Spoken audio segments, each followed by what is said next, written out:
Hello, this is Angela Anderson. Thanks for joining me for this acrylic painting tutorial. In this video, I'm going to be showing you how to paint a weathered red barn with some wisteria. I think it's going to be a lot of fun. Really excited to share this with you today. I've got my husband Mark with me. Hey there, everybody. He's man in chat during our live show, so if you've got questions, you can ask those in chat, and I'll try to answer. Let's get started.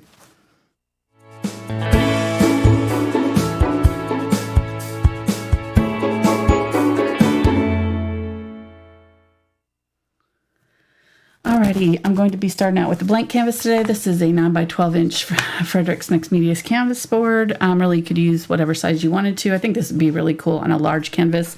Usually these single subject paintings really look good, like blown up really large. So I think I could really see this on a large canvas looking really good.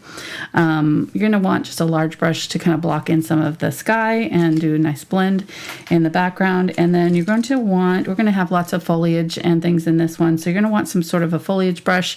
I think it might get a little bit bigger one too. I've got a Deerfoot Stippler. These are kind of my preferred one, but you could use whatever you've got that will give you some texture for your greenery and things like that. So I've got a few different kinds here.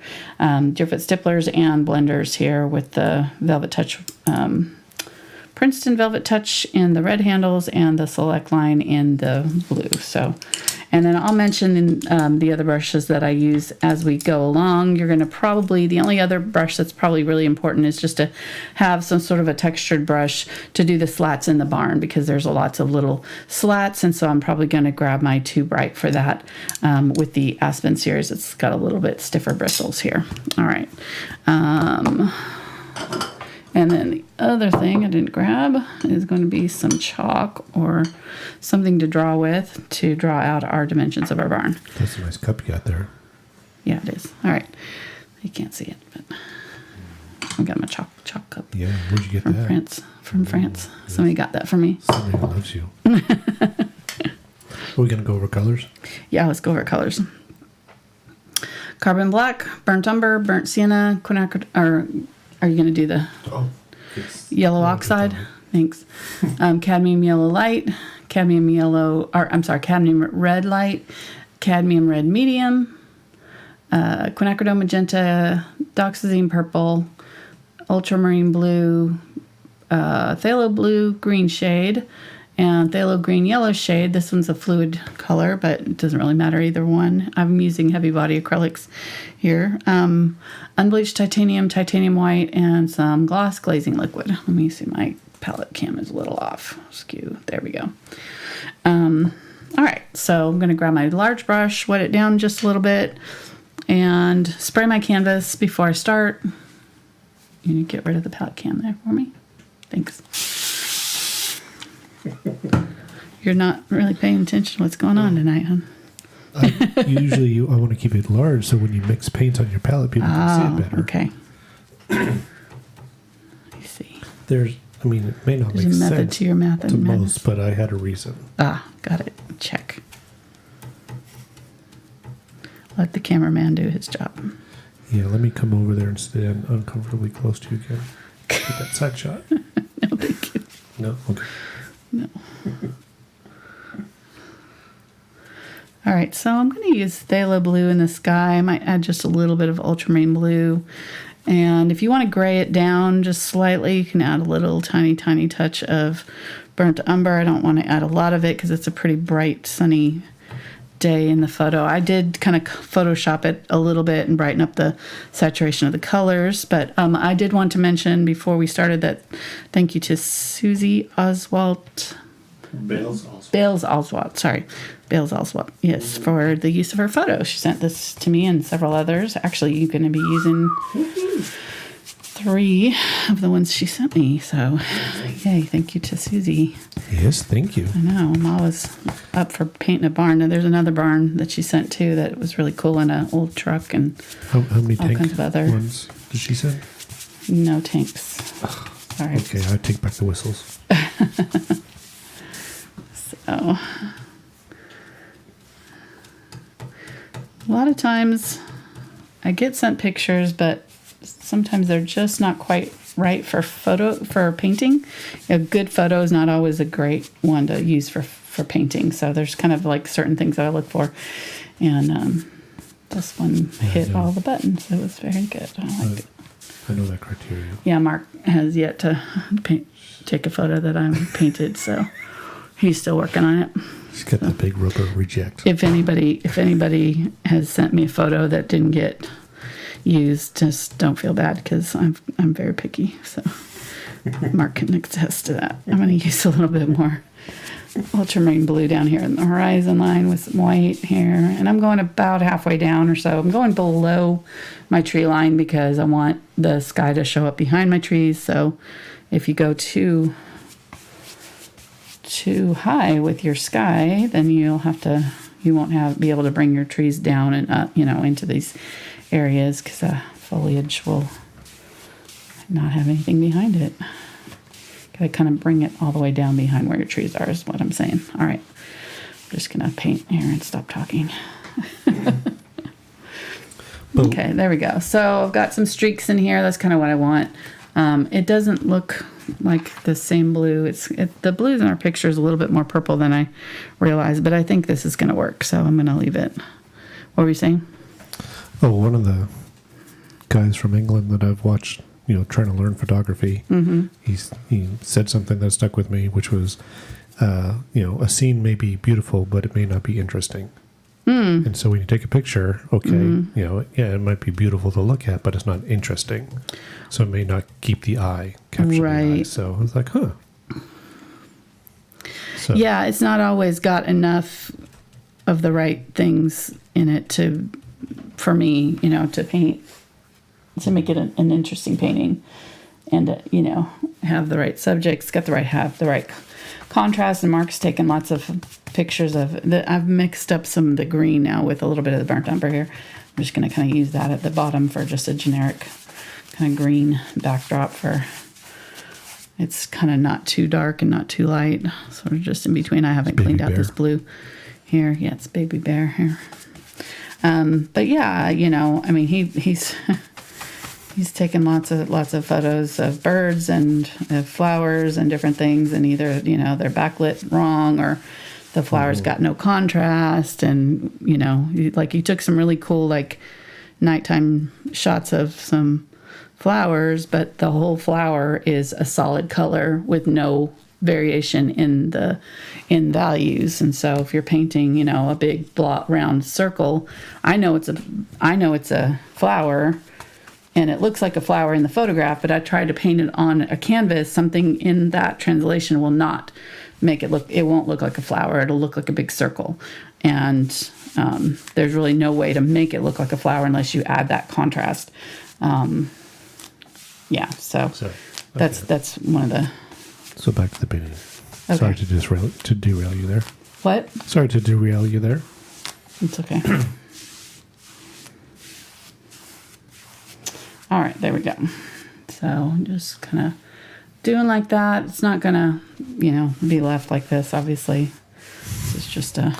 We're done. Thanks for joining us tonight. Yeah. I'm going to have you dry that for me. Oh, I wasn't expecting that.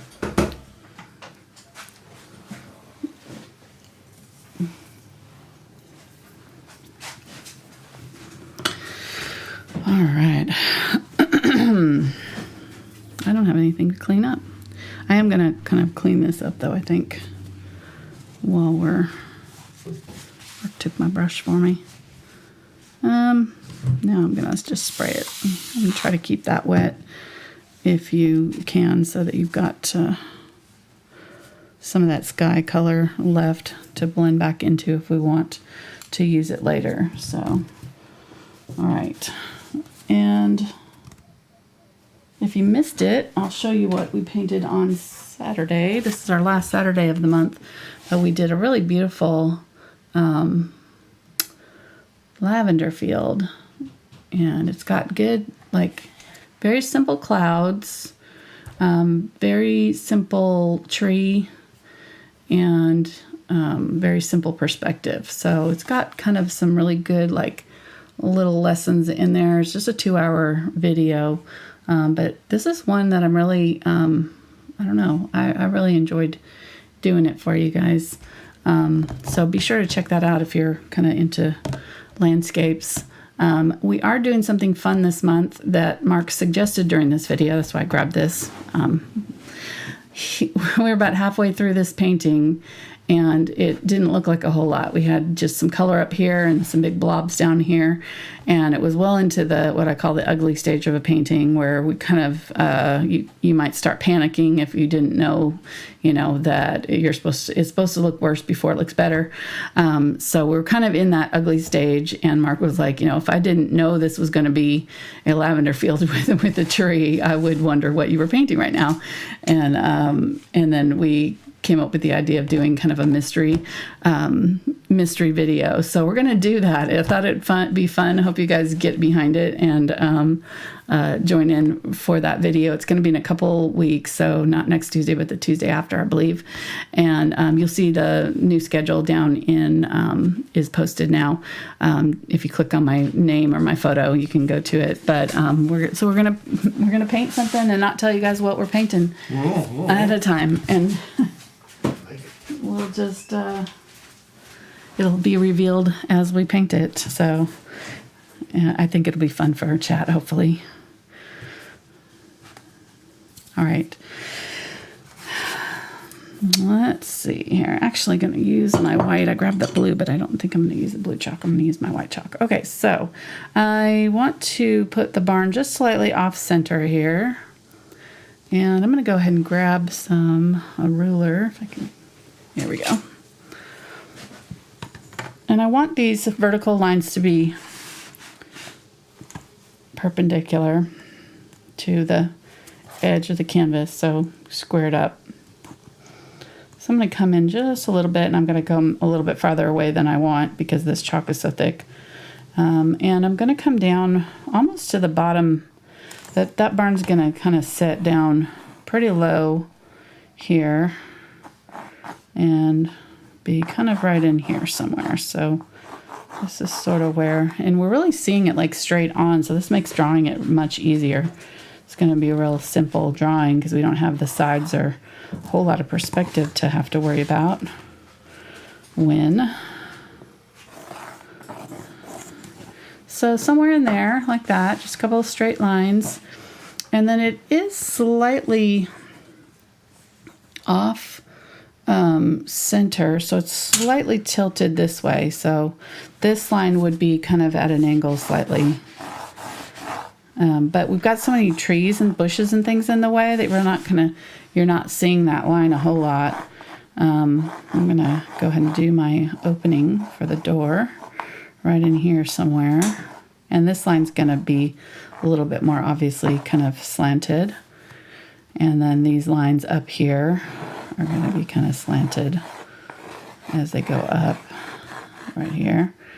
And I think I'll do my center right here. So kind of find where my center is. So it's going to be a little off from this. Actually, there might be a little bit of the back of that showing over here. It's kind of hard to tell. No, I think it does kind of just come right up to the eaves. So it's like right here somewhere.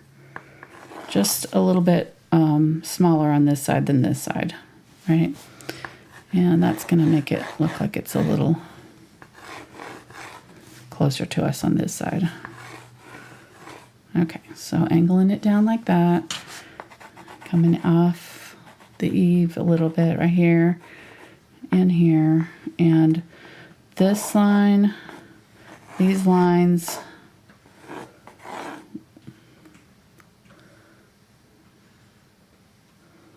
let me see.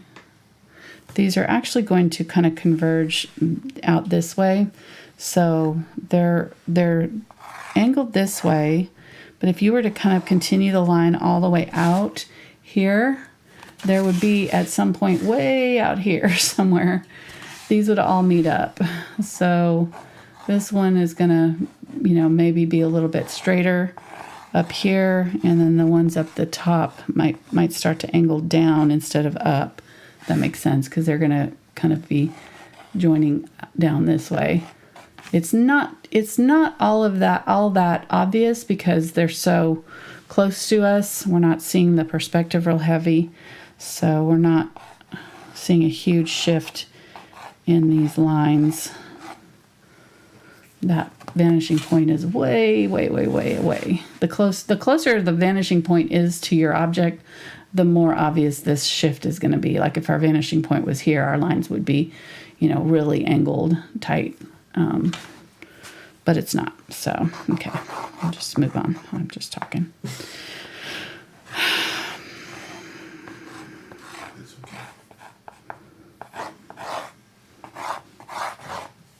Somewhere in there. Okay. And then we're going to do a big tree here.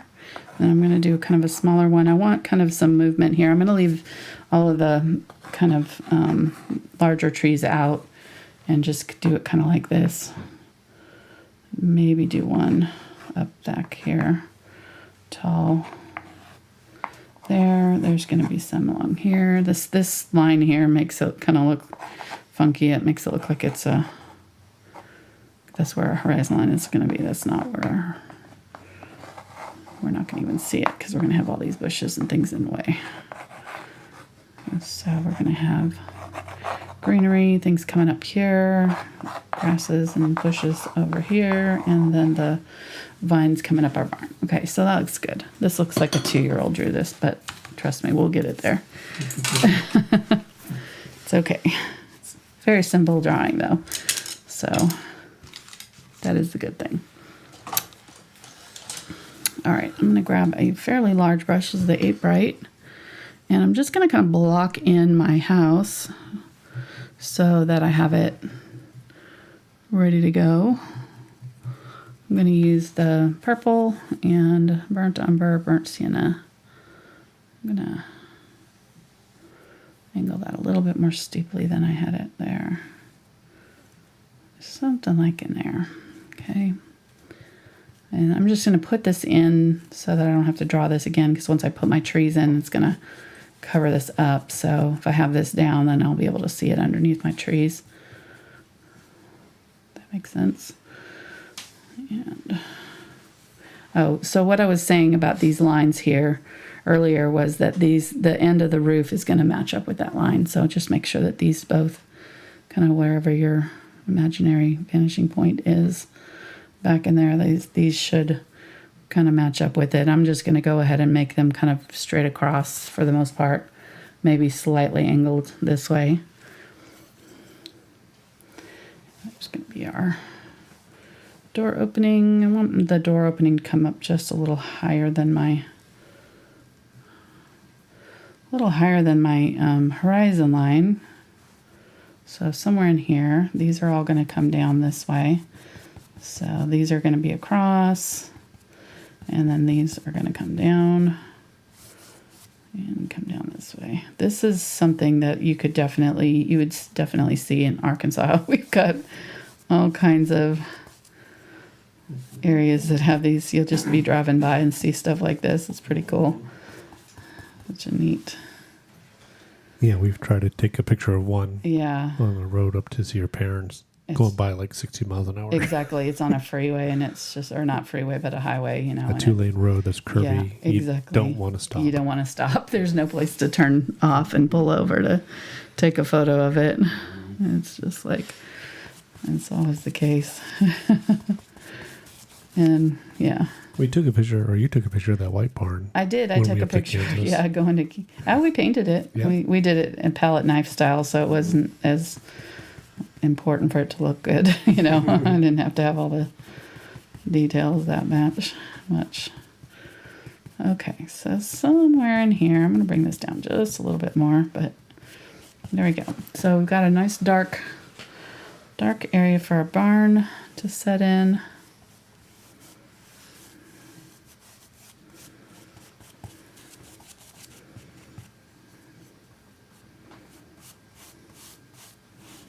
Okay, that looks good.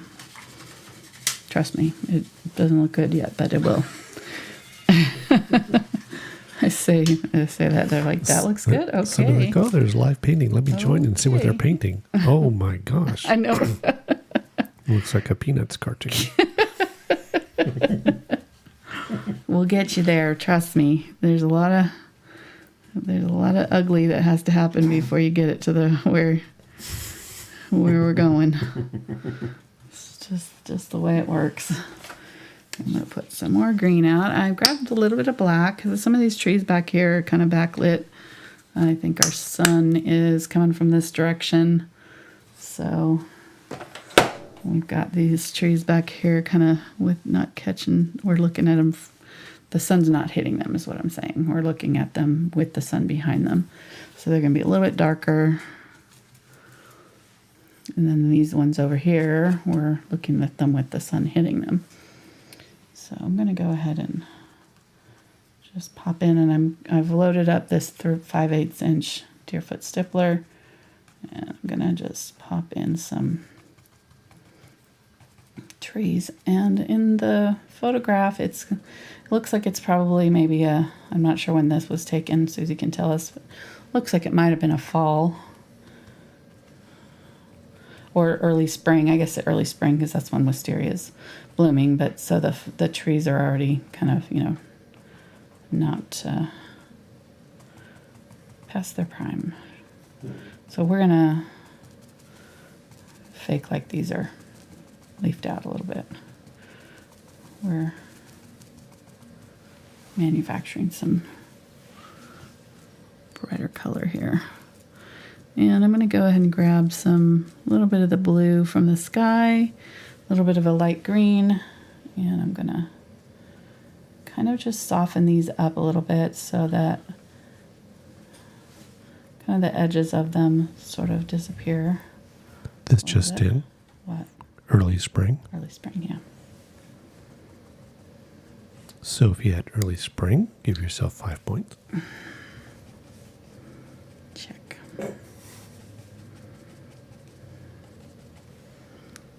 If I thought about I answered my own thing once I've thought about it. I stopped to think about it. I'm like, I'm not sure. Oh yeah, I do. I know when wisteria blooms, so I did know this. Just didn't think about it before I opened my mouth. That happens.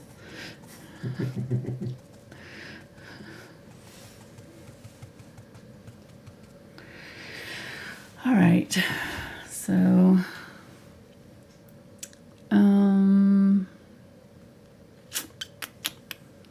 do I want? I may go ahead and do just some.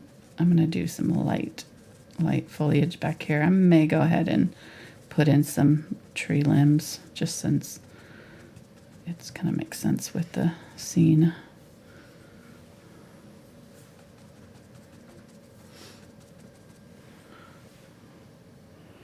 I don't know if I like that.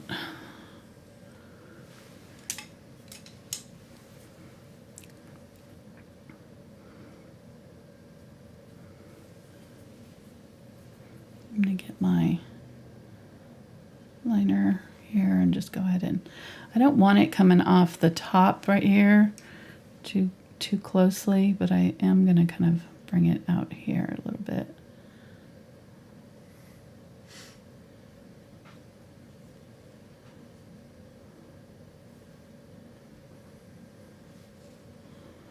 There's all these little limbs here happening.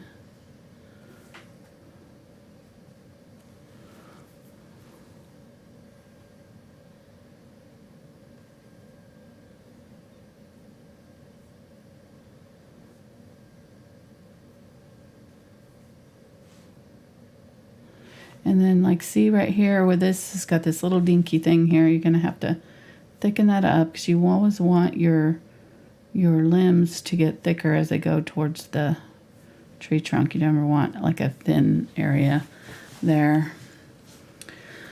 I don't like that. I don't like that at all. I think I'm going to take that out. Oh, that whole thing. Just not liking it.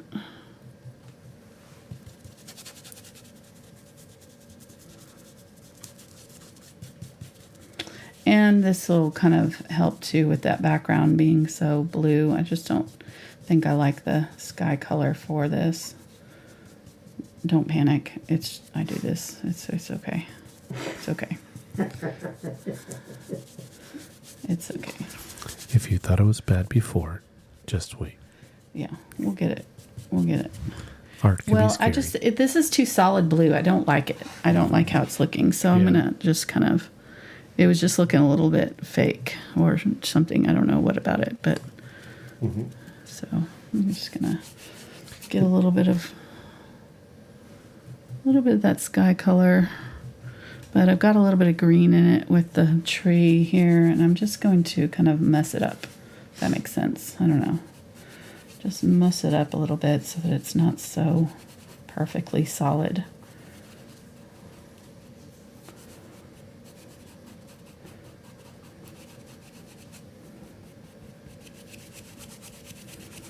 There we go. It'll kind of make it look a little more hazy, like what's going on back there. We don't know. Maybe there's some trees back here, and I think I will like put some like little suggestion of some trees, but make it much more messy. This will add realism, make it look like it's kind of a hazy day. There we go.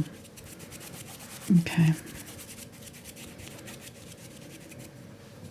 And it also softened up these bushes here a little bit, and I'll go back over those edges, but okay, that's better. Sorry. Sometimes you gotta just paint over it. That's okay. Yep. Well, when you're changing things up, sometimes this happens for me. This is how I like to do when I'm playing with the, composition and stuff and changing things. I just have to kind of trust my instincts and try stuff. And then if it doesn't work, if I don't like, the trees or whatever I did there, then, do something different. Don't feel like you're stuck with what you've done. So it's, especially with acrylics, you can always change things pretty easily. So I think I kind of like how that looks soft and fuzzy in the background, and I think I'm going to go ahead and mostly leave it that way, not really add a ton of detail to it. I might put some detail on top, but leave some of that fuzziness so that it's like, okay, that's kind of blendy in the background. It's something's happening back there, but we don't know exactly what. That's kind of going to look a little bit more natural, I think, than having it so perfect and fussy. That makes sense. All right, I'm gonna get some magenta and mix it with my green here on my brush. I'm gonna use that down here. There's kind of a purpley red bush. That blue is still a little bit wet, so it's gonna mix with it nicely. Soften it up. Okay, nice. I can always go back in and add harder lines later, but I'm going to kind of start with it a little bit soft and see if I like it. And if I do, I'll leave it. And I'm going to put a little bit of this color back here too. Just a little bit, like behind that tree a little bit.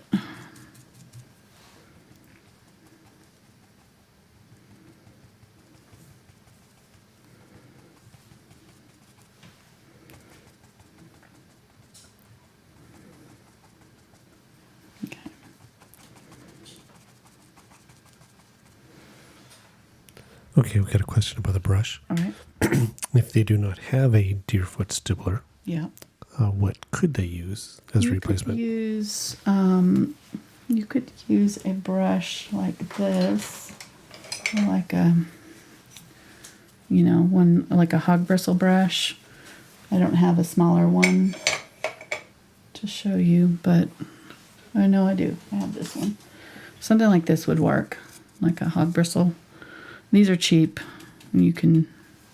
They'll do very similar. You just want something that's going to have some texture so that when you kind of pounce with it, And you're not really wanting to add water to these kind of brushes, so I didn't add water to this. You can add water to your paint, so if I need my paint to be a little bit more fluid, I'll add water here, but not to my brush directly. And then I've got a little bit of blue, ultramarine blue on here. I noticed there's some blue kind of poking through on these. I'm going to go ahead and go back over, and now because we've got this kind of cloudy, interesting stuff going on, it's going to go on much nicer for me. There's more layers happening, and it's just more interesting. I totally lost that line of my building there. I'll try to put it back in.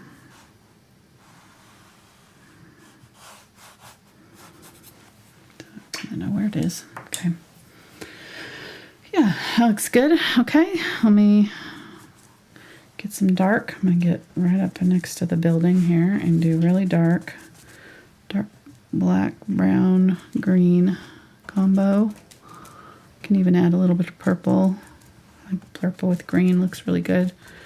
And we're just going to kind of come up all the way up to where almost the eaves, somewhere up in there. And I'm just going to kind of do sort of a meandering bush, come down. So you've got the bottom of that. I'm going to come down in front here and then back up. Create kind of an interesting line there. But I need this really, really dark. And then this is going to go all the way to the corner. Really dark here. Come in front of the bush, or front of the building, I mean. Bring your bush in front of the building right here.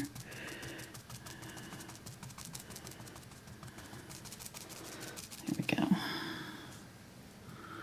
Dark purple and green.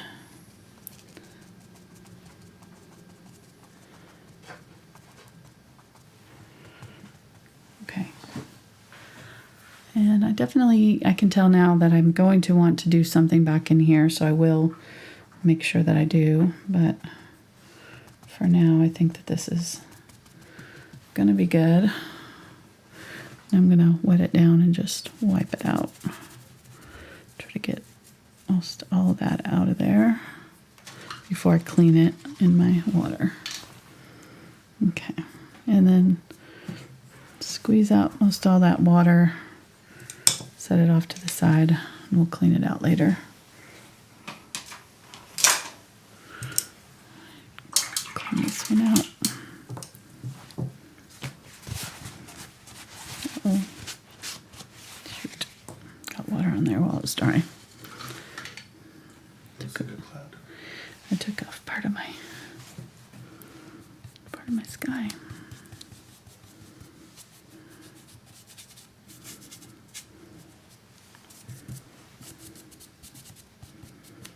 Okay. There we go. All right, I'm going to get my smaller of the Deerfoot stipplers, and I'm going to mix up some brighter green with some cadmium yellow light. I'm going to get some yellow oxide too. So I've got oops, it's got that purple in there. I need more green.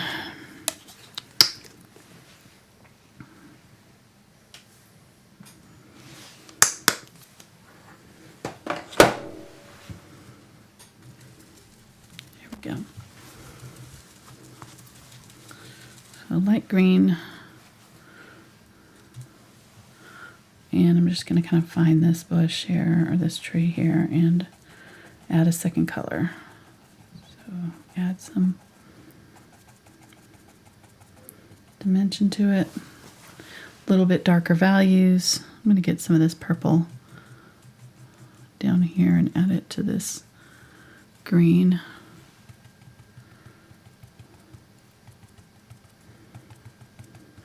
It's going to be kind of a weird color to use, but it'll make a nice shadow for my tree here.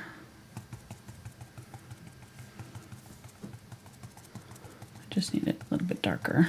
It's just too light.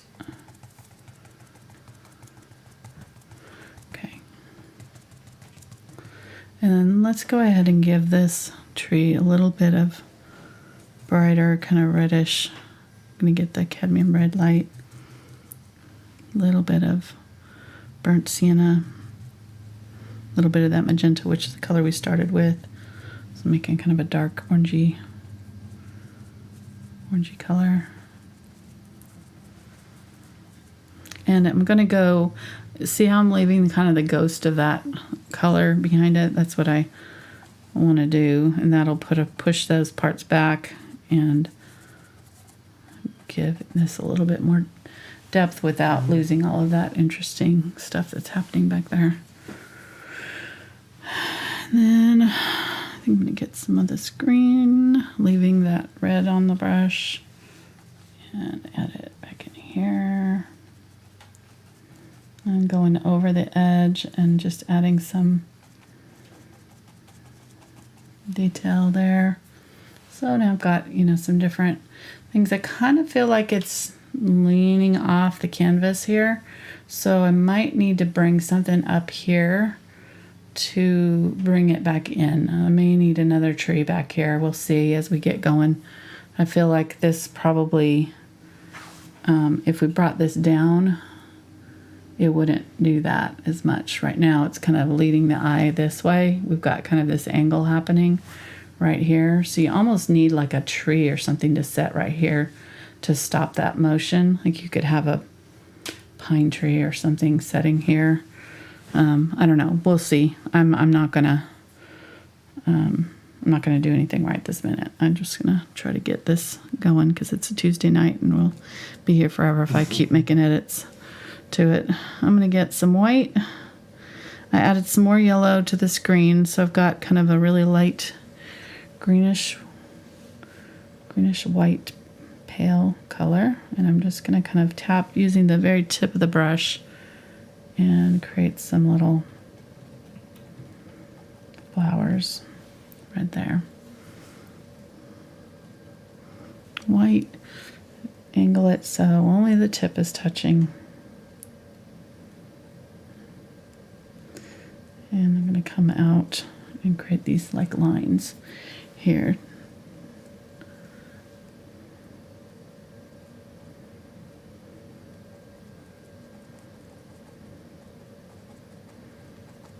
So something like that. And then down here I want a little bit more of that green with the yellow oxide green at the bottom. Something like that. And then there is a like a really dark shadowy area. Get the burnt umber and dark color right here coming up.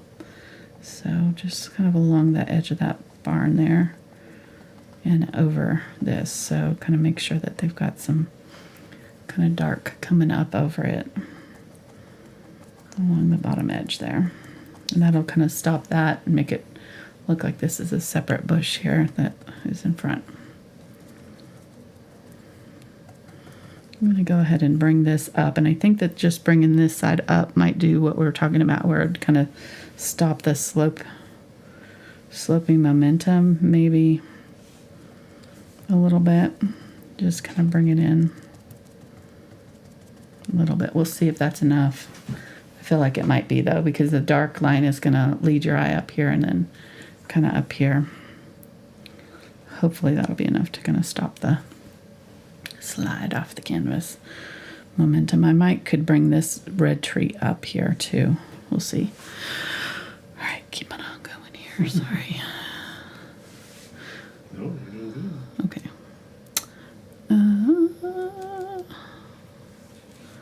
Getting some brighter green here, and I'm going to use that up here.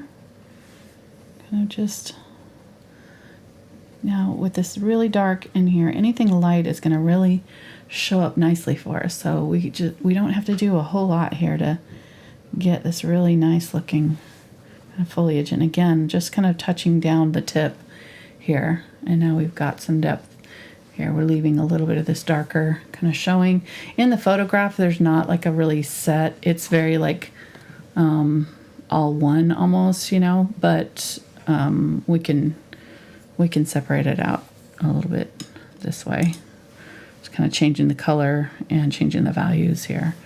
And then now this kind of area in front is set aside from this area back here. And I think I will probably go in here. I need a liner brush.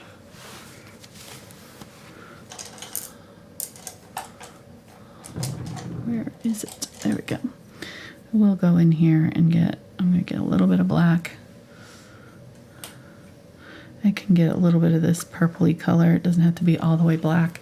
And I'm going to go ahead and just kind of put in some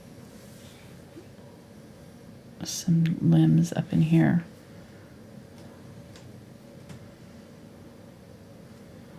So maybe this has got just a little hint of something, you know. Like I don't have to do as much as I was doing before there, but there's like a little hint of some things happening there. Same here. I'm kind of skipping around so that I don't have like a solid, I don't have to paint the whole tree. I'm just doing parts of it.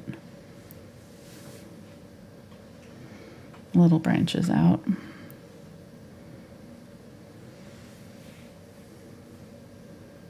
Okay, I like that. And I may I think I'm gonna cover over that bottom part of that just a little bit, getting that kind of reddish, burnt sienna green color here, and just kind of hide that just a little bit right there. So it's there, but it's not super prominent. We're not seeing that. And we can do it wherever we want to over here. Okay, let me think. Do I want to bring this tree up? I think I do. Do I want a different color? Maybe green.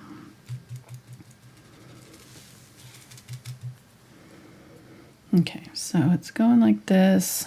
It's gonna go on this, down here. Pretty low. I think I'm just going to make it go off here like this.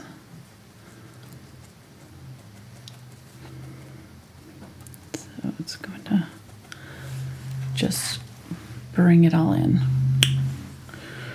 like that. I think that'll work. And I don't want it as high as this one, so I'm going to kind of keep it lower. Just so we've gotten like higher than this one. So we've got high, you know, a little bit. These are kind of but this one's a little higher, then this one's higher still, and this one's the highest over here. And that'll balance it out, I think. Nature doesn't always cooperate this way, but we're just making it, because this is our, you know, our interpretation of the scene, so we can manipulate it however we want to make it a little bit more, the composition a little bit more pleasing. Not that it wasn't already, but you know what I mean. Just a little bit more to our liking.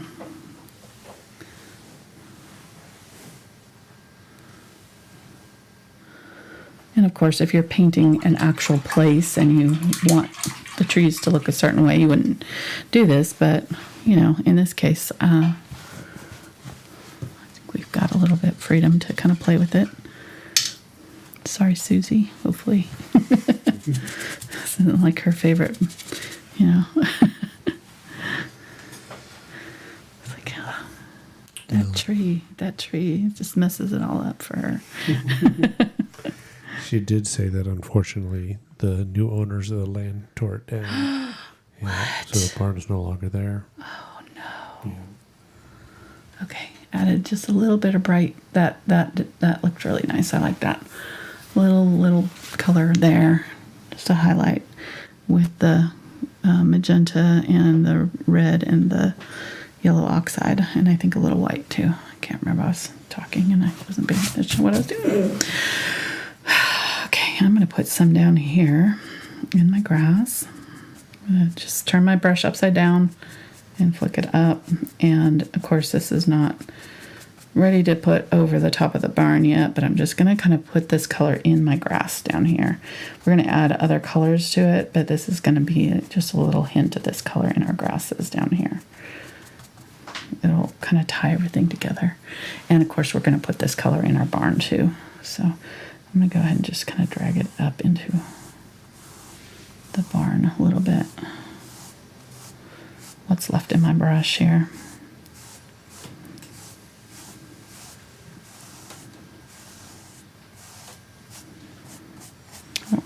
I don't want to go too light too quickly, but I'm just gonna, might as well use this color since we've got it already in my brush and it's a nice color. So I'm gonna go ahead and kind of add it, paying attention to the direction that I'm seeing the streaks in the wood so that it'll make sense.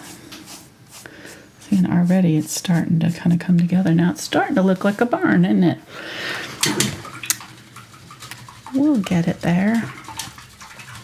She said that, yeah, that extra tree just ruined all her childhood memories. Yeah. Sorry, Susie. No. I know, I'm joking. I know you're joking. I can tell it in your voice.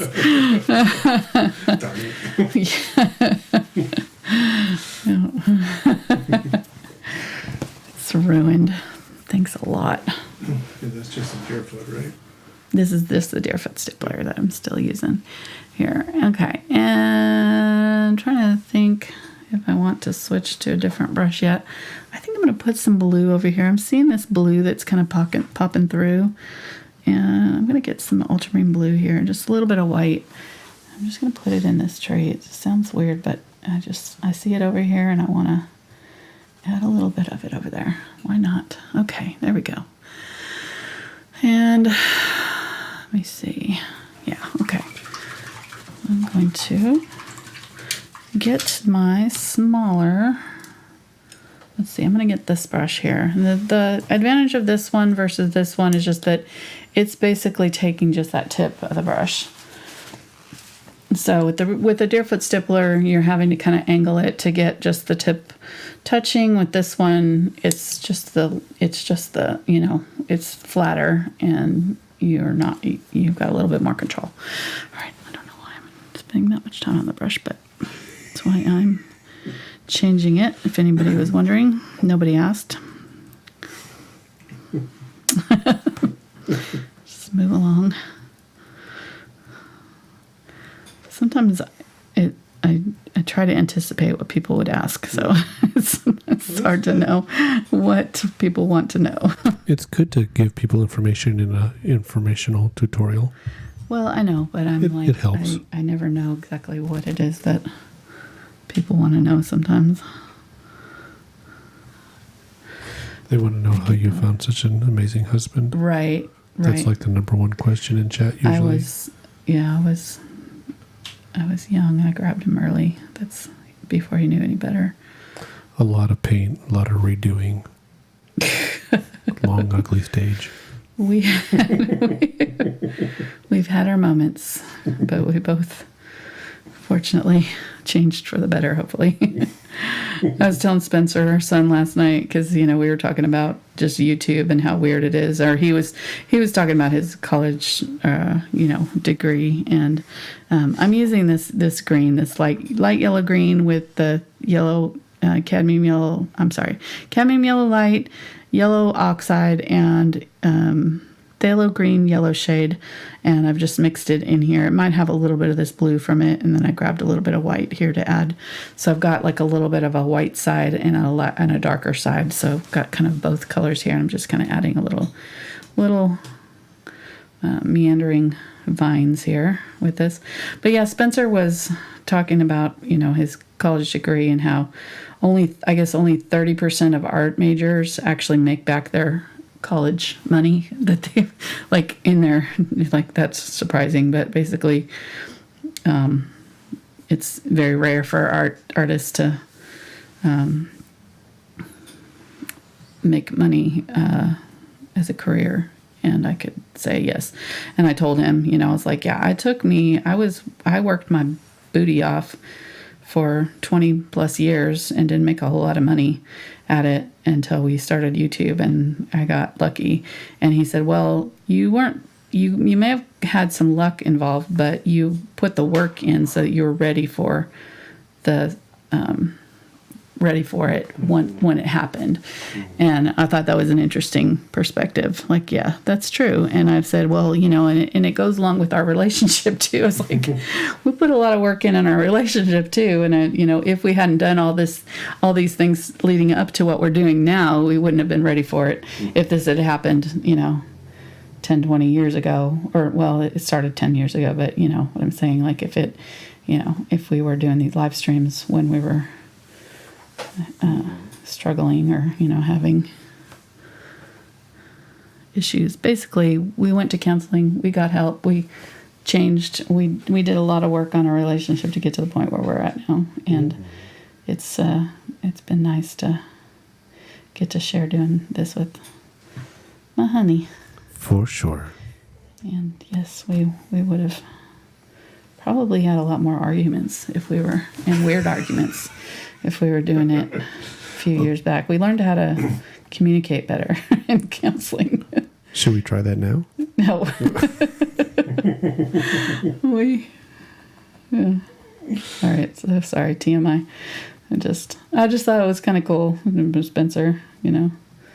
Well, the thing about, at least here in Western society, Hollywood and everything makes it look like it's just like instant fame or instant this, right. or everything's awesome from the beginning, and if it's not, there's something wrong with you. Where no, there's a lot of hours and time put in, like you said before. Practice skiing, practice playing piano. These people don't become masters just one day picking up and just going. It's still practice. So. Right. I'm adding grasses in here now. I mean, I keep practice eating, so eating. You'll still be an expert at it professional. someday, honey. Yep, it's going to be my channel. I think they said, 10,000 hours? Have you put in your 10,000 hours? I think you probably have by now. You should be an expert eater by now. I think you're a master. You think people would subscribe to watch me eat?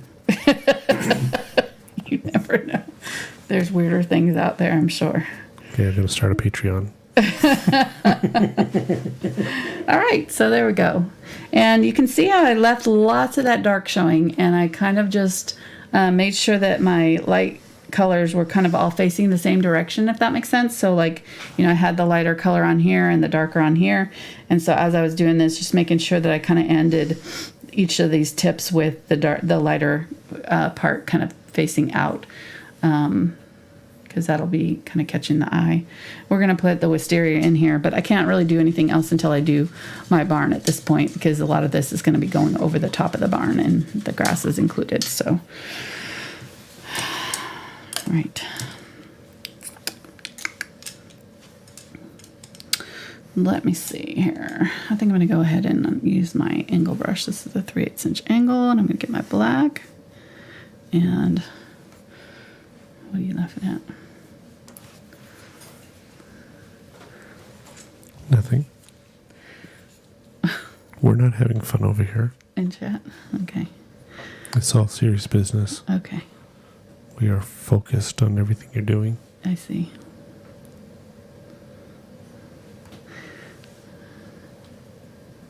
All right, I'm going to mix up a dark burgundy red, Quinacridone Magenta, Cadmium Red Medium, and black. Not a lot of black, just enough to kind of darken it up. And I'm just going to go ahead and use this ruler. It'll give me a nice straight line for me to work against. I'm going to go right up here like this.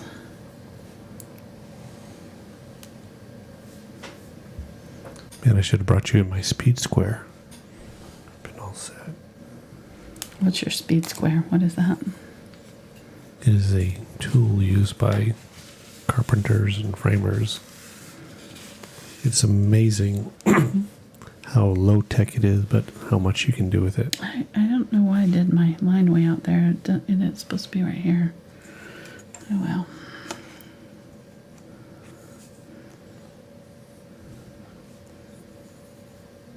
It's amazing what you can do with it. Yeah, I mean, we live in a time where there's digital this and all the, latest bells and whistles and things. But the old school people knew how to make their lives easier, of course, Right. just with the technology they had at the time. And so the speed square, you can square off things obviously quickly, but measure angles, common measurements for framing and cutting and things. It's just really cool. Interesting. Yeah. It's fun, as some people would say. All right, so I'm going to use the center line here to mark out where that door is going to be. Go up to about right there with it. Let me know where that goes, and then I want to come out here and put the edge of my barn in.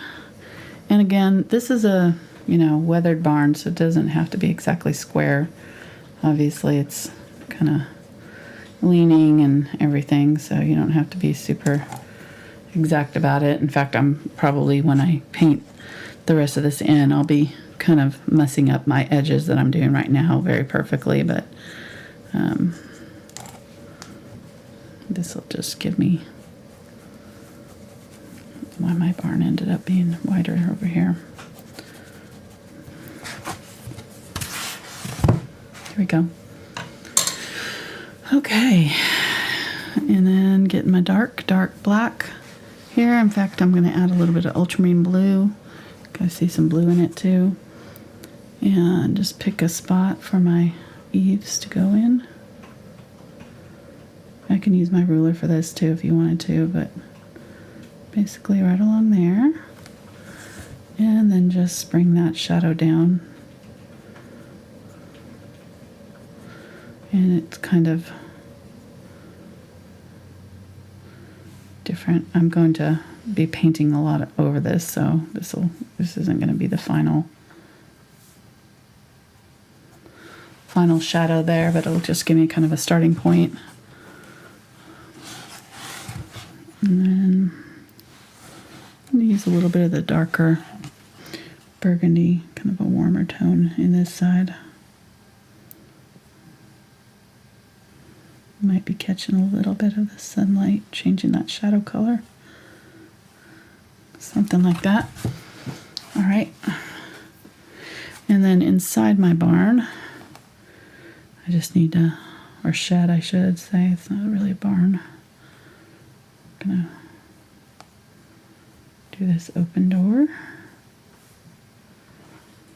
here. And it's about, I don't know, 1.5 inches or 2 from there. I'm just going to kind of bring it out like that. I'm not making this top fully solid because these boards are all kind of wonky. So something like that, leaving myself plenty of room here. This is kind of off its hinges a little bit. This is just broken and open right here, and then there's lots of shadows and things happening over here. So, and if at any point you're like painting something, you're just like, I'm not sure what this is going to be, or what is that, just put a bush in front of it. Just cheat, it's fine. You don't have to paint it all in. It's perfectly fine. I'll just put some greenery here and it'll be totally good. Okay, that looks great. I like it. All right, so let me get my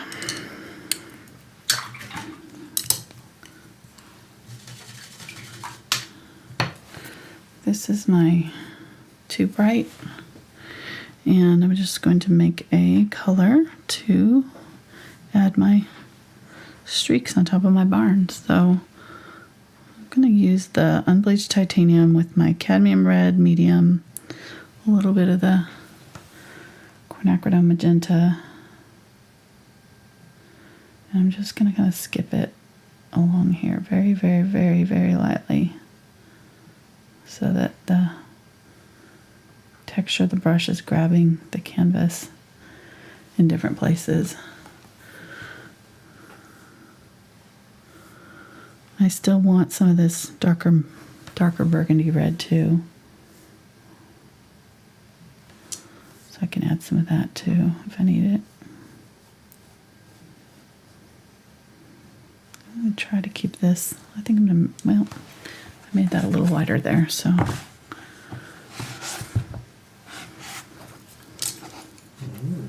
going to clean that up.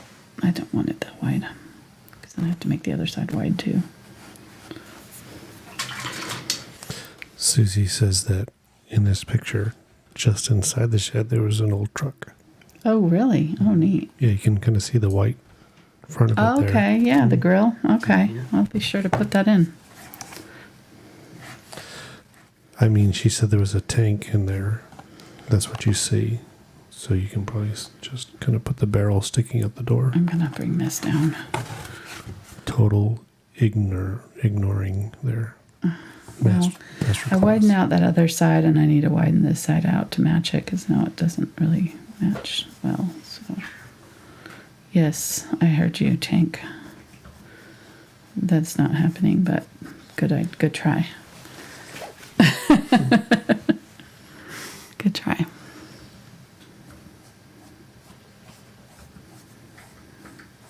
Some red.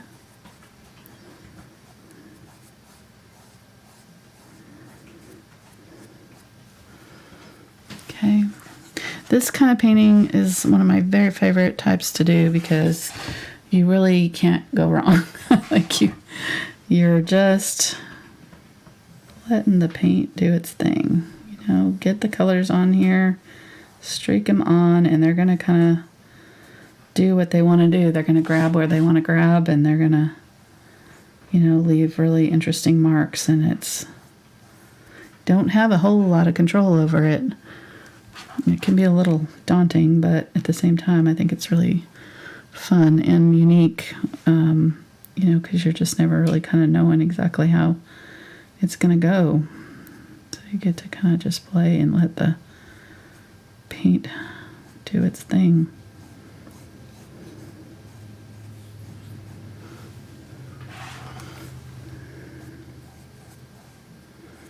Using different colors of the reds, different versions of the red, with some with a little bit more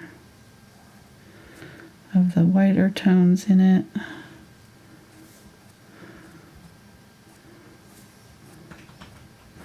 And anywhere where I want to have like a solid kind of starting point, you know, where like I'm like, okay, this is where the edge of something is, and I can come in with a little bit of that lighter color and just kind of pull up with it. And that's what I did along that top edge of that door there. Might bring it up just a little bit more, so just kind of touch it and pull down.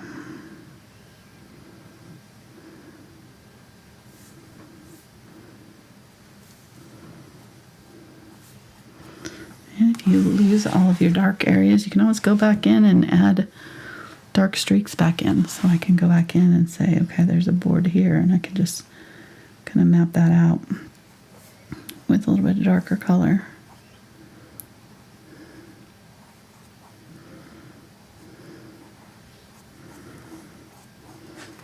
Okay.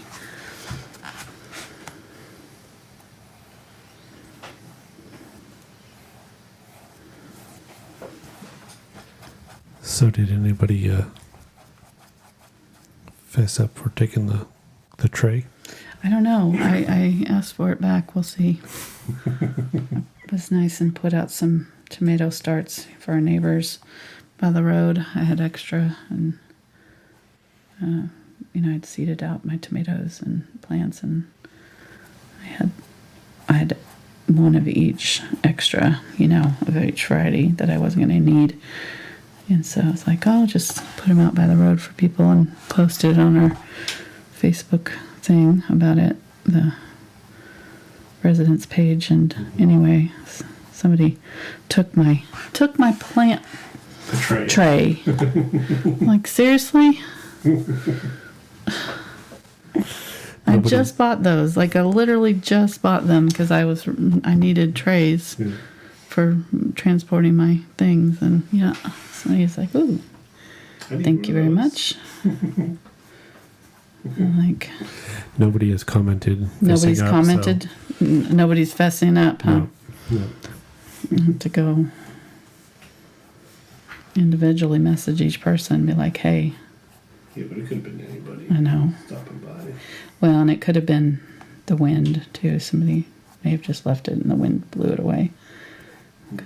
So we had the storms. So That is true. I don't want to accuse anybody, but I'm just saying it's gone. Something took it. Whether it's wind or the... Sorry.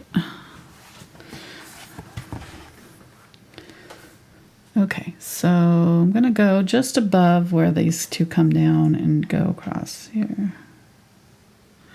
And I'm not going to go all the way into the dark areas. So, and leave plenty of that dark. Just using the width of the brush. So just pick a brush that's kind of the width of these slats that you want to make. And that way it makes it real easy. You just kind of go up with it. This is fun. Y'all should try this.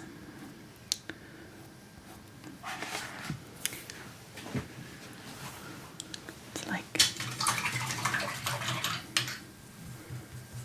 super fun. Okay. I don't know why I'm whispering. Getting some dark. And I'm going to go across underneath this to shadow that. And then shadow each one of these slats. I should have had it a little bit darker before I did my white areas or my lighter areas, but that looks good. I can do a few broken little boards here, like go in here with this is black, and just pull down from here. Some of these boards are kind of sticking out, doing weird things.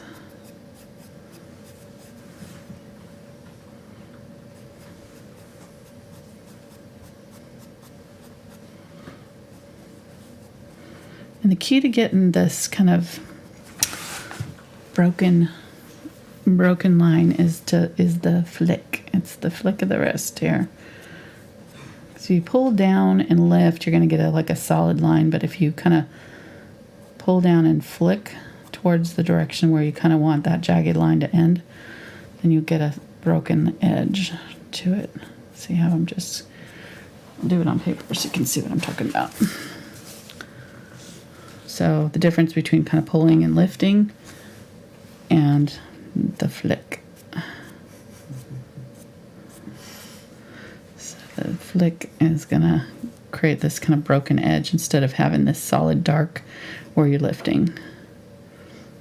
There's a difference here and here. You can see. All right.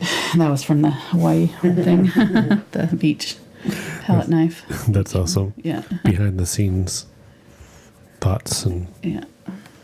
No, I showed that on screen. Oh, you did? Yeah. Oh, okay. Mm-hmm. Yeah, I showed how to do the aloha. All right, yeah. Well, you didn't think that I should do it on the thing, so I didn't. I listened to you. So I did it on paper so people could do it if they wanted to. That's right. I guilted you into not doing it. It's fine. I was on the fence. Still hurts. It didn't take much. Didn't take much. Okay. Still hurts what? What are you talking about? When I told you not to do it. Yeah. No, it's fine. Okay. All right. Getting the blue.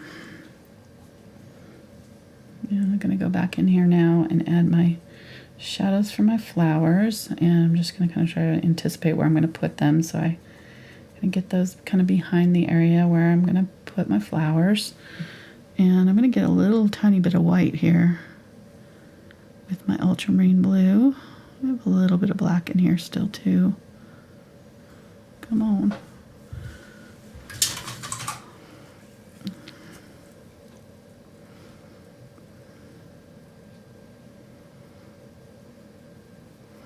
So I want kind of a light blue, and I'm going to highlight the boards in my shadow area with this light blue. See that? Coming across, and then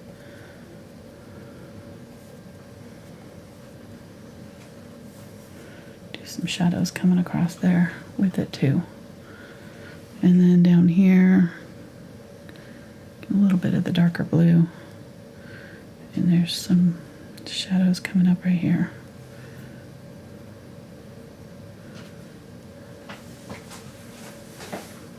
So this blue against this red is going to be pretty. Okay, so anywhere where I'm seeing kind of shadows on my barn, which I'm seeing kind of all across in here too, I'm going to do that blue. We can get a little bit of darker back in here. Okay. And before I go too much farther, I want to do just a little bit of the brighter highlights here.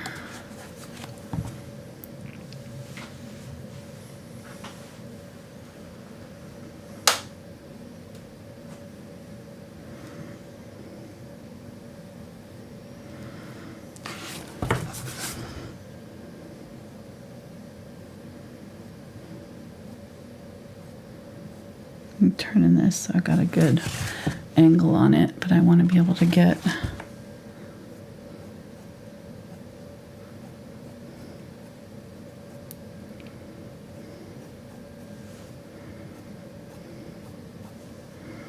bright highlights. Sorry, I didn't finish my sentence there. I'd be able to get some bright highlights.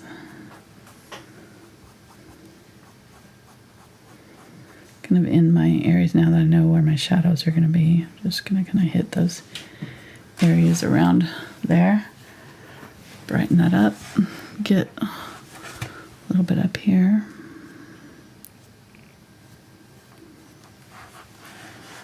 Right along there.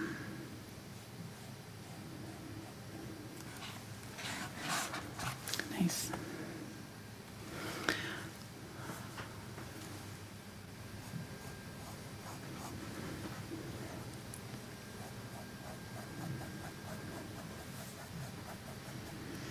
And I'm going to kind of mess up the edge a little bit here and just kind of, there we go. All right. Let's put our little car truck thing in here. I'm going to get a little bit of gray, a little bit of white, a little bit of that darker black. Just kind of a light gray, and looks like it's about halfway up here. Just come across.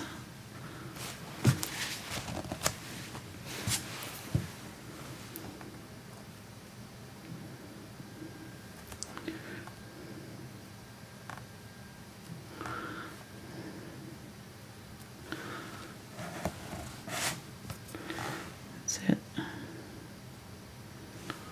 There we go. And if you want to do more, you can, I might do like a little tiny hint of like a really dark gray just back here, like the top part of that truck back there somewhere. The windshield. This is the top of the grill sticking out. Maybe there's a little bit down there too. Okay, so just giving it something. And then get a little bit of the white and highlight just boom right there. Just like a little brighter bit sticking out right there.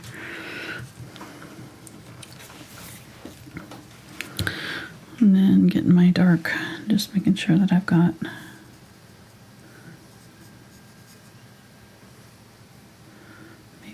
shadow coming up over there. Just a little bit.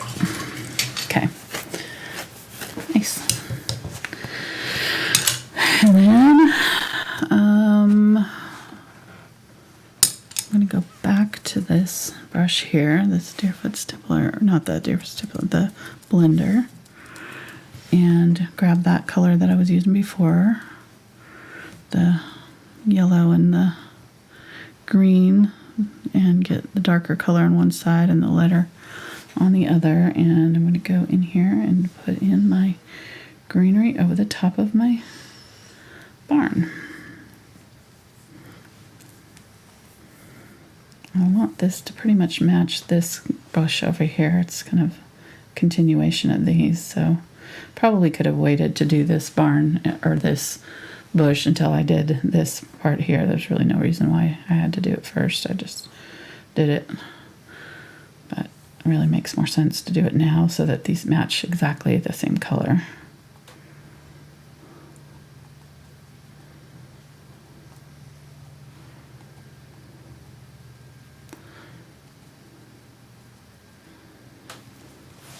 Nice.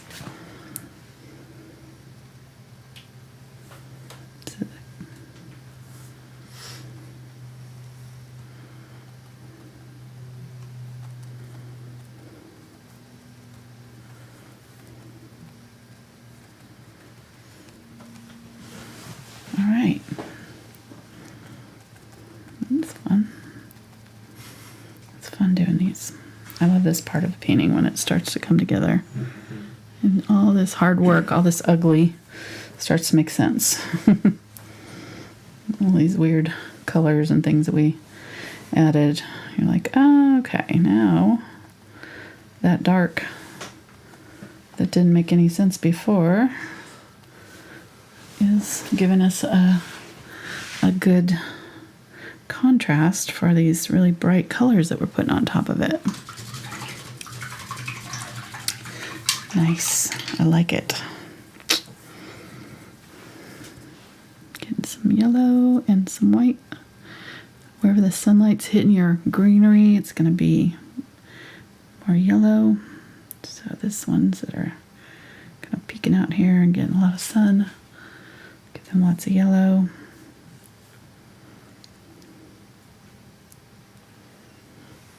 And I'm kind of trying to create, these vining sections here, so but also making sure that I have a little bit of the darker colors peeking out with these too. So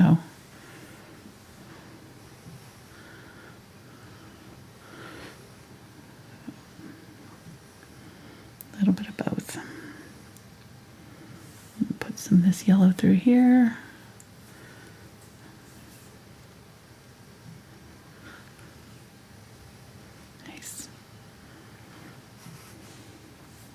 Laughing at. Happy little bushes. Yeah, happy little bushes. Maybe he's got a little friend that lives over here. Yeah. Trees have friends. Mm-hmm. I love Bob Ross. He had weird conversations with himself like I do.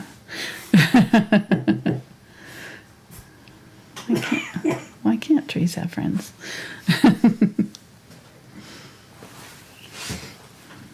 I wonder if he would have put giraffes in Asia. If you missed my recent newsletter, I have.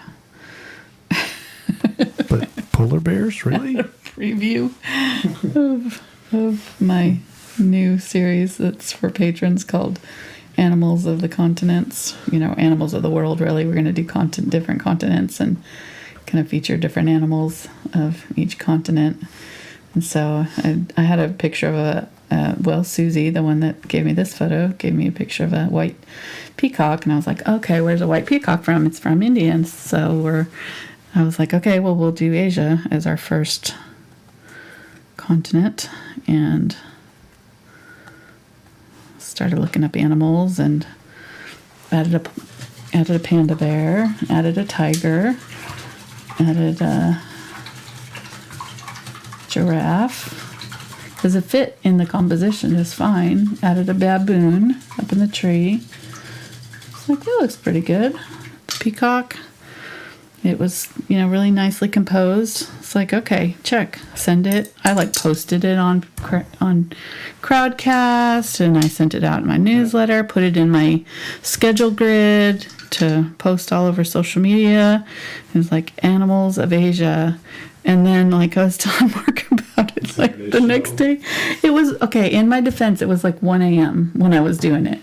That tells me that I need to not be working that late at night.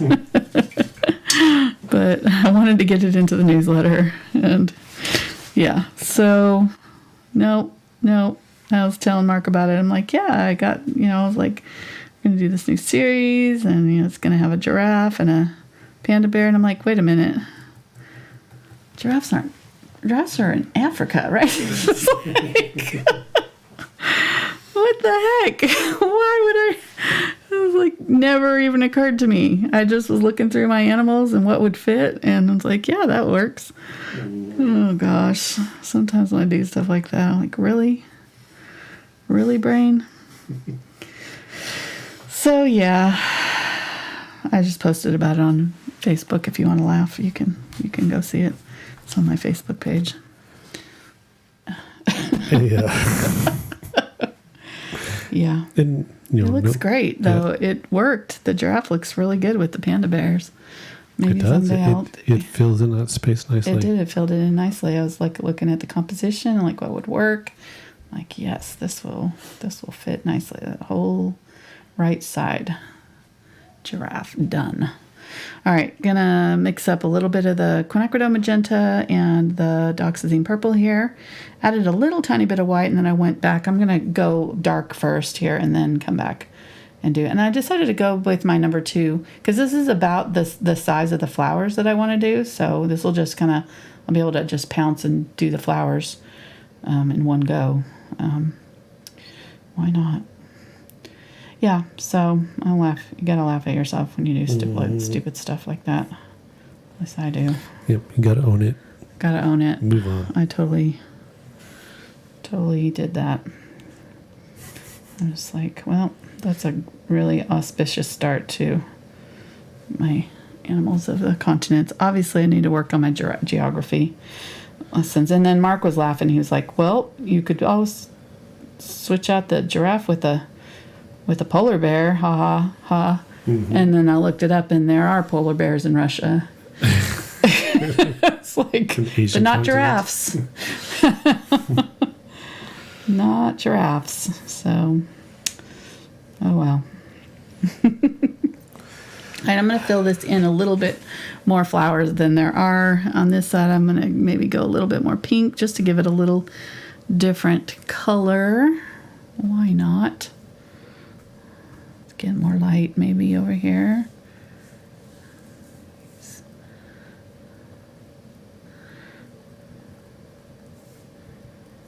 So just kind of dabbing.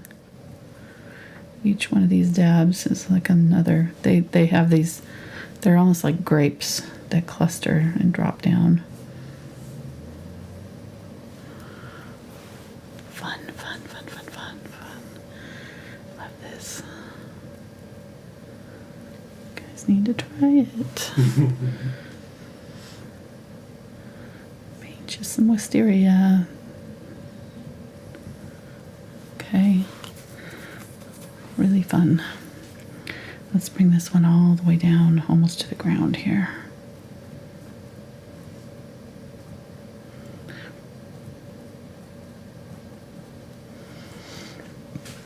Okay, and then we're going to leave some of it dark because some of the ones, that's not all catching the light. So, some of these, maybe over here where it's kind of near the dark areas or overlapping the dark areas, maybe it's not in the light at all. Maybe it's just kind of in the shadows, so it's not as bright. So we don't have to brighten up everything. But I'm going to start to put this lighter color over here on these ones.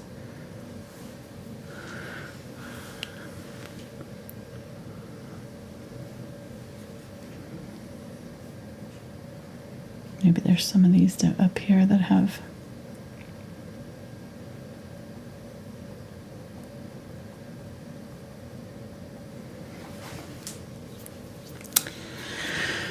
And this is just basically tapping. That's all I'm doing. Just letting the brush do the work.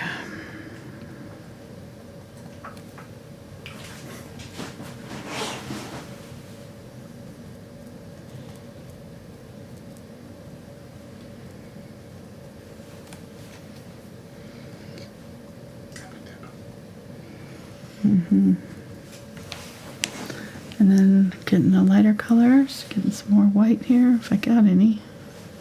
Maybe getting some unbleached titanium.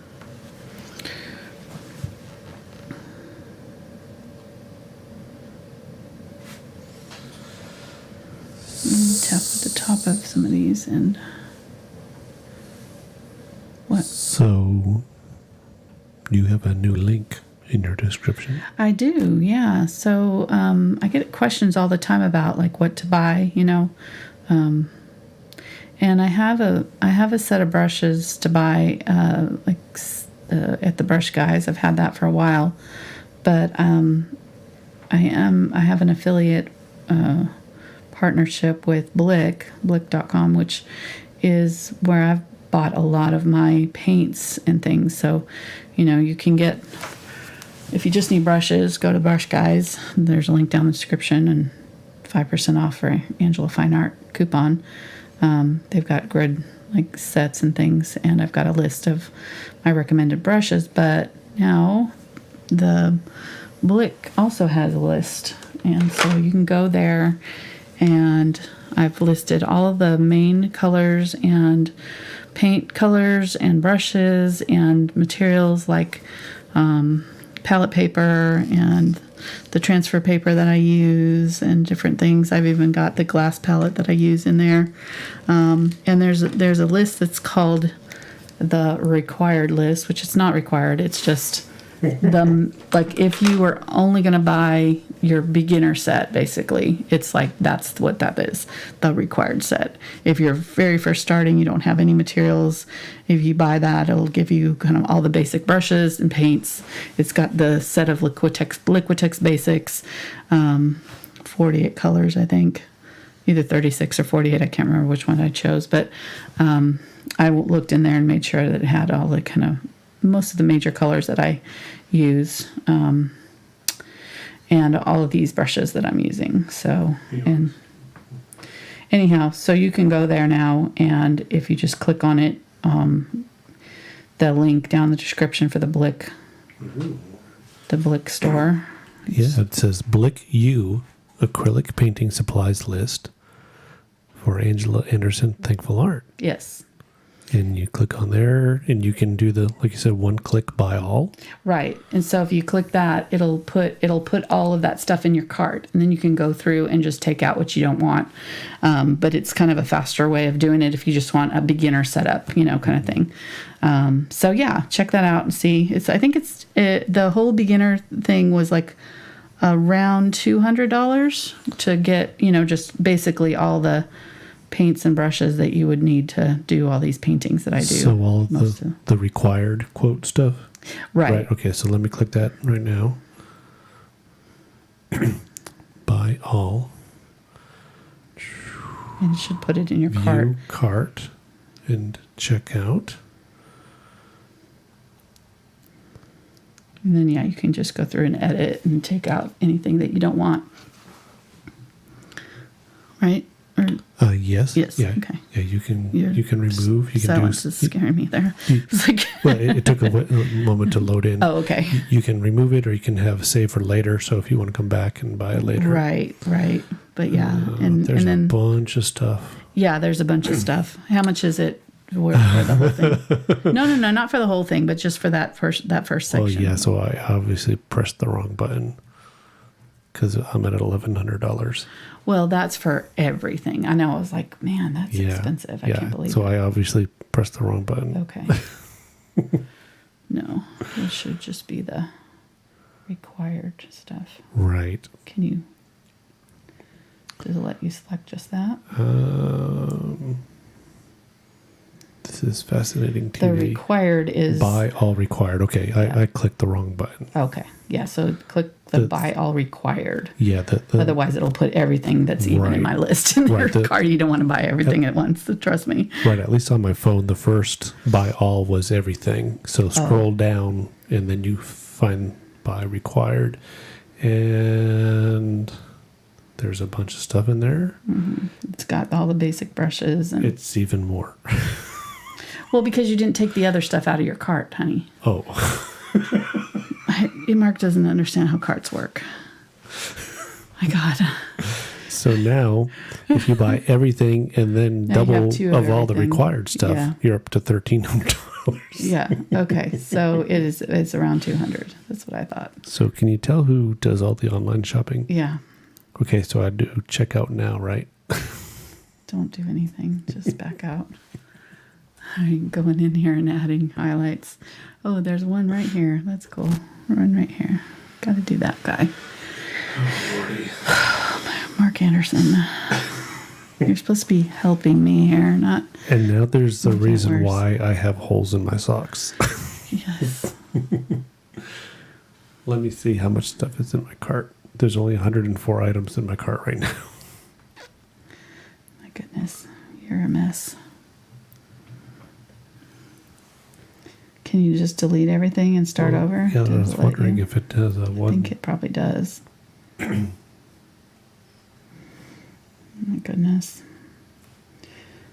Anyhow, the point being, it hopefully will make it easier for people because it's got everything. What my point was, I've got lists on Amazon. And I've had lists on Amazon for a while. I have a Amazon list that's got acrylic basics, and it's got basically all art supplies, and that supply list has just a bunch of stuff, like studio stuff and my mat that I have on my table and just all kinds of stuff in there. But, it might not be as helpful if you're just like looking for a certain, just to get started. You don't want everything. So this list in Blick, I'm going to try to keep to stuff that is the most used stuff, my most commonly used stuff, and the required quote unquote stuff is going to be the stuff that I would say you would probably want to have if you're first starting out. Right. Okay, so that's 20 items, and it's $255. Oh, okay. And but that's how many brushes does that include? Oh, I don't know. And somebody in chat said, buy the yellow purse, Mark. Thanks. Appreciate that. Who was that? That's great. Oh, my gosh. That's awesome. Colleen. Thank you, Colleen. So you feel me, right? You feel my pain. You see how it is. Oh, my God. That was... There's 11, how many 12, years ago was that? 13 brushes, palette knives, chalk, some canvas panels, Liquitex paints, glazing liquid, the Gray Matters paper palette, a visual journal. Oh yeah, I mean this will get them. It doesn't have it. The only thing that it doesn't have is the Sorel transfer paper that I use for like tracing. So because I wasn't sure if everybody wanted tracing paper, so I didn't put that stuff in there. But you can find it. I would buy the Sorel multi-pack. They didn't have it at Blick, but I would buy this one because it's got one of each color. That's all you need. You don't have to buy the huge multi-pack that they have at Blick because you have to buy each individual color and you get like 5 of each color or something like that, and that's like way too much. So I would just this one's on Amazon though, and I think it's in the beginner list, but the rest of the stuff on Blick, the canvases, everything are cheaper usually, generally, than it is going to be on Amazon. So that's why I suggest that. That's why I was excited about having a list, because Amazon has just got their prices jacked up. You're usually, it's not the actual company that you're buying it from. You're buying from a third party that's bought them, and then they're jacking up the prices and reselling it. And so it's not like I don't know. Anyhow, it's not ideal sometimes. so- Sometimes not, but Right. sometimes it's just not ideal. You're not getting the best price always on Amazon. So, You're trying to help out people to make it as simple as possible right. to get up and going if they're starting, or get the best prices. And I know that Blick is a company that I've worked with for years, and I trust them to not have fake knockoff products and things like that happen on Amazon too sometimes. So, not to say Amazon's bad. I'm just saying, Right. This is a store that deals in art. Yeah, exactly. Only. They don't sell jeans and Right. keychains and Okay, I need to stop because I'm like making. yeah. Let's stop. I'm like gonna cover the entire thing with flowers. All right, I need to work on some grass down here. What were you saying? I wasn't watching. No, you weren't there to pull me back from the edge. It's your job. Yeah. Okay. Getting some of the green and some yellow here. This is the Cadmium Yellow Light and Yellow Oxide and my Unbleached Titanium. Get a little teeny tiny bit of green. I don't want it too green. I want it kind of this dried grass color that I've got here. And then I'm just going to boop it up. Just set my brush down. If it's coming out like a clump, then just maybe use a fan brush or take a little bit of the paint off of your brush. You can add a little bit of water to your paint. If it's not coming off easily off of this brush, then those would be the things I would look at, as maybe my paint's either too thick or I have too much on my brush. It's just clumped on here and it can't create these little clumps. And I want to just kind of pick some spots and just kind of do some lighter areas here. I'm going to get some white at it. And you can see where I start the line, it'll have kind of an obvious spot. So to hide it, you come below it and kind of go all the way down off the canvas. So start up here with my thing. If I have these obvious lines, and just bring it all the way down off the canvas to hide it. Just keep overlapping it until it disappears off the bottom. Makes sense? Mm-hmm. Okay.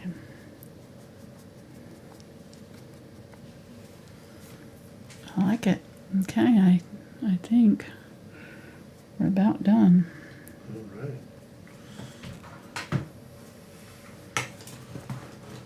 Don't leave yet, though. Everybody left. I shouldn't say that until I'm 100% done. Sometimes I still do stuff, so you never know. I might have left out something really important. Getting some burnt sienna here. Adding a little bit of that in. Go, do it. Super chat. Oh, yeah, we did good. We did good on time. Turn off. Burnt sienna here. Just going to use it in my vines up here a little bit. Okay, we had 2 super chatters this evening. Very sweet. First one was from Cindy, and she says, "Another great time with Angela and Mark. Thank you." Thank you, Thank Cindy. you, Cindy. And then we had from Carol, and Carol says, "Thank you again for another great painting. Enjoy spending my Tuesday evenings with you, Mark, and all the others artists. God bless." Thank you, Cindy. So, Carol. Carol. Oh, sorry. Carol, yeah, Carol. Cindy, the first one. Cindy's the first one. Okay, and sorry. Carol, this one. So thank you, Carol. I'm working with half my brain right now, Carol. Sorry. Thank you. I'm gonna. Okay, we'll watch the A metrics. little bit of. We'll see if it starts dropping. We know who you are, or don't leave yet. Yeah, Angela said, "Oh, looks like about done." This was 2 or 3 shows ago, relatively early in the Video. video. and I showed her a picture of we get a graph that YouTube shows us, the number of live viewers and stuff during the whole video, Right. and so it goes up and down. Yeah. Right. And it's like right after I said that, it dropped way down. Like Can everybody you tell left. where it dropped off? Where you said we're done. Just about done. Oh, I get it. All right. I like it. I think this one is really fun. This one definitely feels like Arkansas to me. I don't know where this photo was taken, but South Carolina. Well, we're Almost neighbors. almost neighbors. It's definitely the same kind of grasses and things in our area. I'm gonna use some green. Some of this is the cadmium, or the green. Sorry, I can't think. Words are hard. Phthalo, green, yellow shade, and white. Here, just doing some more grasses in different colors. And if you need to, you can go back in and add more shadows. I feel like I kind of lost my shadow on my barn here. I covered it with flowers. I didn't realize it was supposed to be the shadow. I thought it was the place to put my flowers. So I'm going to get some blue here. So I covered all my shadows up on the barn over here. Okay. Do the same thing over here. Just make sure that I have shadows where my flowers are at. Like it. Super fun. Hope you guys try this. This is really, really fun to paint. And thank you, Susie, again for sending me this photo. And if you guys have photos you think would make a good painting, I'm always down to see them. So you can. But you better be ready to get the no. That's not good enough. Well, I never tell anybody like no, it's not good, except for you. I just say, oh, thank you, and then don't use it. And I mean, even I'm saying, like, not all the photos that I don't use are necessarily bad photos. They're just not what I'm looking for, because I need certain things that I'm looking for, and also, it just may not be the right month for it. Maybe you try to do themes for the season. Right, I do themes, and I'm looking for. I want to do a couple landscapes and a couple animals and a couple flowers, and like split up the things that I do. So I'm not doing all of the same thing every time. But okay, and one last thing, I'm going to put a little bit more highlights on these white. Okay, so flowers here. You talked about Patreon, right? I didn't really talk about it. Okay. No, I didn't. Well, just a reminder, over there, patreon.com/AngelaFineArt, you can support the channel. There's different levels with different things at each one. Like the $2 level right now is the traceables. $5 is the traceables and a bonus video. And the May bonus video is going to be next weekend, not this week, right? So a week from this Saturday. Mm-hmm. And we're going to be doing a flower, like one of our large flower series. We're going to be doing a large rose with a bee, so it'll be fun. Yeah. And then the $10 level is all that plus a challenge image that they'll paint on Thursdays all through the month. So the same painting. That'll be the alleged Asian animals. Nice. There's that. And then over on thankfulart.com, you can sign up for the newsletter and get all the information of upcoming things that are going on, pictures of the garden, stuff that you may or may not want to know about us. Yeah. There you go. And also below this video, of course, is the description with all the colors, paints, brushes, materials used, links to the socials. And she's been posting a lot, Instagram videos. TikTok. Yeah. If you want to get kind of more behind the scenes type of stuff, I'm doing that on Instagram right now. So I have a new series that's my garden tours. So at least once a month, if not more, during the summer, once the garden kind of really gets going, I'll be doing those. And they're just like little short, I think this last one was 16 minutes of just me walking around in my garden and talking about the plants we're planting and, that kind of thing. So you can see my irises in a cage. my jailed Flower irises, gel. my flower gel that's happening right now. You can check that out Hey, somebody asked on my Instagram. if they want to change their tier level, Yes. they can do that mid-month, right? Oh yeah. Okay. Yep, you can do that at any time. The only tricky thing is if you paid for an annual membership and you want to upgrade, you have to upgrade at an annual level. Okay. It doesn't let you upgrade to like the $10 level. If you've paid for a year of the $5 level, it won't let you just do it for 1 month. It makes you do the whole annual things. So I don't know that there's no way around it that I know of. So sorry, Okay. I'm sorry. I put too much grass here and then I had to put my color back in.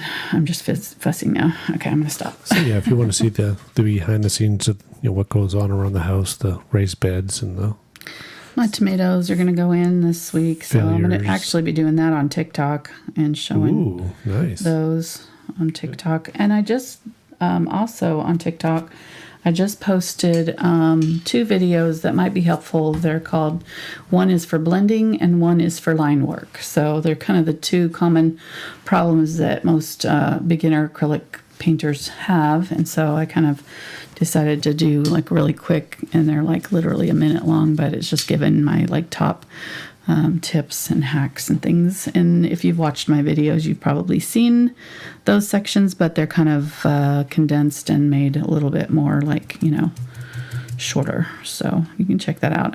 My TikTok is Thankful Art. And So that's if you just that's look for line Thankful work, Art. not line dancing. Line work. Okay, Yes, not good. line dancing. No. Yeah. So these ones here, these 2. But we've got all kinds of fun little videos for each one of the new ones that we've been doing. There's another blending one there. We're going to be doing more of those kind of tips on the TikTok, just these shorter clips so that we can kind of attach them to our new website, which hopefully will be coming out this month too. So anyhow, yeah, check that out if you're interested. All right. Again, Thankful Art on TikTok. I'm not sure that the link is down in the description yet. I need to add all of those. I know. All right. Just another thing to do. I just keep forgetting. It's new. Thanks guys so much for watching. We'll see you next time. Bye.